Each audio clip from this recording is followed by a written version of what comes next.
მიზანი არის ის, რომ კიდევ ერთხელ ჩვენ ვუთხრათ ხელისუფლებას, რომ ჩვენ არ ვურიგდებით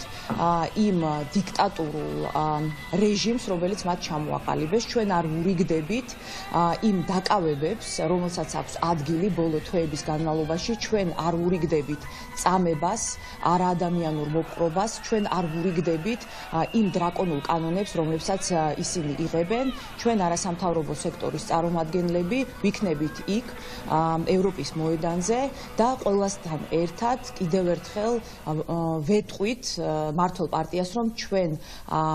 მათ ქმედებებს არ ვურიგდებით, ჩვენ არ გვეშინია და ჩვენ გავაგრძელებთ ჩვენს ბრძოლას.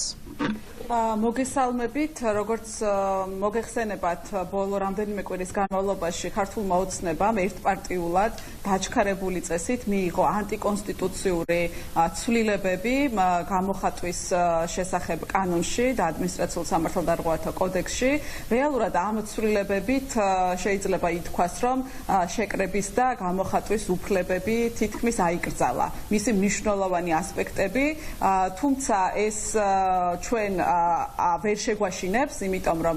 ყველა ამ ქმედების მიზეზი არის ტერორი, რომ შეშინდეს საზოგადოება, რომ აღარ ქონდეს სურვილი ისარგებლოს მისი კონსტიტუციური და საერთაშორისო აღიარებული უფლებებით, ამიტომ დღეს ძალიან მნიშვნელოვანია ერთსულოვნება, ძალიან მნიშვნელოვანია სოლიდარობა და ერთობა და ხვალ ევროპის მოედნიდან თავისუფლების მოედნამდე ჩვენ გავივლით ერთად მარშს იმისათვის, რომ უთხრათ უარი რუსულ ავტორიტარიზმს, იმისათვის, რომ მხარი დავუჭიროთ რეჟიმის პატიმრებს და ვაჩვენოთ ერთმანეთს და მთელ მსოფლიოს კიდევ ერთხელ ერთობა, სოლიდარობა და წინააღმდეგობა და შეურიგებლობა დიქტატორული კანონების მიმართ.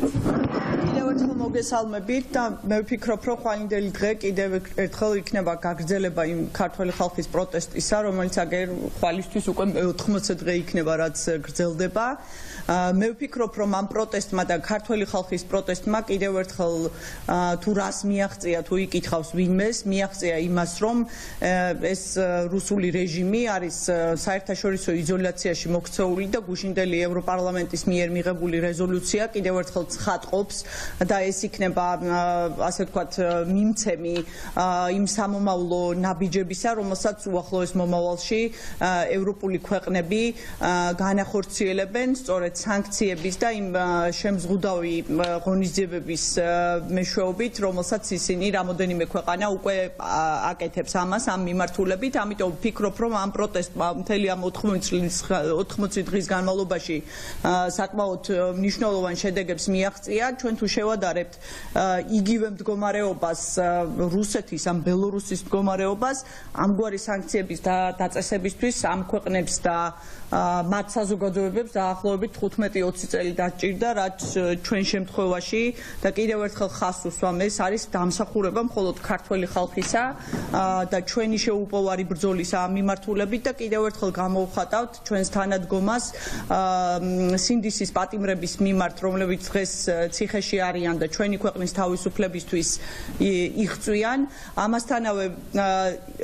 აუცილებლად მობრძანდით და გაუგზავნეთ და მოიტანეთ თქვენი წერილები იმ 52 ქართველი გმირისადმი, რომელიც დღეს ჩვენი თავისუფლების სადარაჯოზე დგას და ასე ვთქვათ ციხეში არიან უკანონოდ დატყვევებულები. ამიტომ თქვენი წერილები, თქვენი თანადგომა, თქვენი სოლიდარობა მათდამი ძალიან მნიშვნელოვანია და თუ მოიტანთ ამ წერილებს, აუცილებლად განთავსებული იქნება ყუთები, სადაც თქვენ შეძლებთ ამ წერილების განთავსებას და ჩვენ ყველაფერს გავაკეთებთ იმისათვის, რომ ადრესატებამდე მიაღწიოს თქვენმა გამამხნევებელმა და მხარში დგომის სიტყვებმა.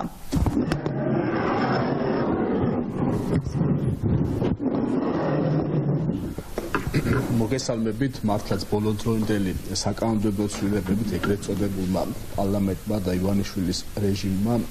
სცადა, რომ კიდევ უფრო გაემკაცრებინა ეს რეპრესიები, რაც არჩევნებიდან მოყოლებული ცხადია ქვეყანაში. საზოგადოებრივი ორგანიზაციები აქტიურად ვარ ჩართული როგორც დაკავებულთა მსხვერპლთა დაცვაში, ისე უშუალოდ სამოქალაქო პროტესტში და მნიშვნელოვანია ხვალ ყველანი, ვინც ამ პროტესტში მონაწილეობთ, ასევე ვისაც შეგვიძლია ხმა მივაწვინოთ, ყველანი მოვიდეთ ევროპის მოედანზე, მივიღოთ მონაწილეობა ამ საპროტესტო აქციაში. მნიშვნელოვანია, რა თქმა უნდა, საერთაშორისო მხარდაჭერა, ის რომ დემოკრატიული ქვეყნები არ აღიარებენ რუსულ რეჟიმს საქართველოში. გუშინდელი რეზოლუცია სწორედ ამის დასტურია, სადაც პირდაპირ სიტყვასიტყვით არის გამოყენებული ის ტერმინები, რასაც ჩვენ არჩევნების დღიდან მოყოლებული ვიყენეთ, რომ არალეგიტიმურია ეს ხელისუფლება, თვითგამოცხადებულია და ფაქტობრივად ეს წარმოადგენს რეჟიმს, რუსეთის დასაყრდენს საქართველოში და ცხადია, რომ მიუხედავად ესეთი უპრეცედენტო საერთაშორისო მხარდაჭერისა, მხოლოდ ქართველი ხალხის ბრძოლის შედეგად მივაღწევთ საბოლოო გამარჯვებას ამ რუსულ რეჟიმზე და ჩვენ სხვა უკან დასახელი გზა არ გვაქვს. ხედავთ, რომ როგორც მიუხედავად იმისა, რომ გაზაფხულია, შემოდგომის ბუზივით იკმინება რუსული რეჟიმი, მიიღო ეს კანონები და ამკაცრებს რეპრესიებს, ხოლო მასთან ბრძოლით არის შესაძლებელი ამ რეჟიმის დამარცხება.